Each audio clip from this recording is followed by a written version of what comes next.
सरकार जो है समाज के सभी वर्गों को साथ में लेते हुए उनके सुझावों को शामिल करने का प्रयास करे।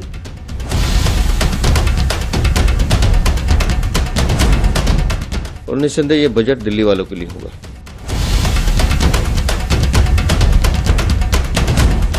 दिल्ली का जो बजट है, विकसित दिल्ली का बजट 2025-26, जिसे हम 24 मार्च से 26 मार्च के बीच में प्रस्तुत करने की तैयारी कर रहे हैं, उसके विषय में है। आप सब लोगों को विदित है कि दिल्ली की जनता ने हमारी पार्टी को जिता करके जो मौका दिया, पूर्ण बहुमत की सरकार दी मोदी जी के नेतृत्व में, हम जनता की उन सारी आकांक्षाओं की पूर्ति के लक्ष्य को ध्यान में रखते हुए सभी वर्गों की उन्नति, कल्याण और सर्वांगीण विकास के लिए कृत संकल्प हो दिल्ली के विकास की रफ्तार को तेज करने के लिए सरकार जो है समाज के सभी वर्गों को साथ में लेते हुए उनके सुझावों को शामिल करने का प्रयास करेगी। देखिए, बजट का जो सत्र है दिल्ली विधानसभा का, वो 24 मार्च से प्रारंभ हो रहा है, जैसा मुख्यमंत्री ने घोषणा भी की है।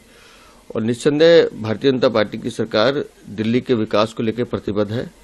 और हम बार बार इस बात पर जोर भी दे रहे हैं कि जिस तरह से पिछले 10-11 सालों में दिल्ली के विकास को अवरुद्ध किया गया है, रोका गया है, उसको एक निश्चित प्लान के साथ पटरी पर लाना बहुत जरूरी है। और मुझे खुशी इस बात की है कि हमारी पूरी सरकार इस मामले में बहुत गंभीरता से, आपने देखा होगा पिछले 7-8 दिन में प्लानिंग्स और मीटिंग्स वगैरह करके काम शुरू किया। और निस्संदेह ये बजट दिल्ली वालों के लिए होगा।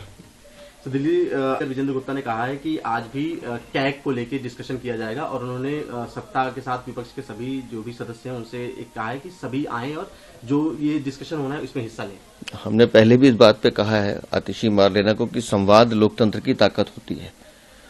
आपने जो काले कारनामे किए हैं, अगर उस पर चर्चा सीएजी रिपोर्ट के माध्यम से दिल्ली विधानसभा में हो रही है तो आप आइए और सुनिए। और अगर आपको लगता है कि तथ्य ठीक नहीं है तो जवाब दीजिए।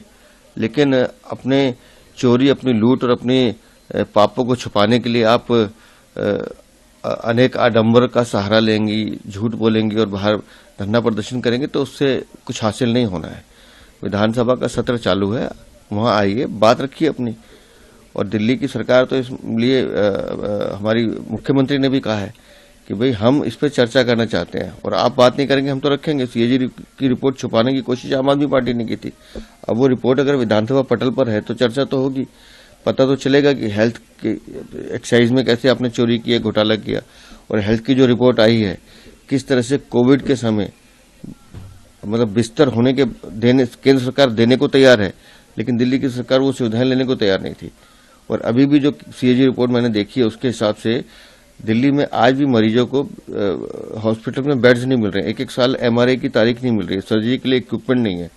और मोहल्ला क्लिनिक के नाम पे जो दुकानदारी इन्होंने चलाई है वो सब उस सीएजी रिपोर्ट में है।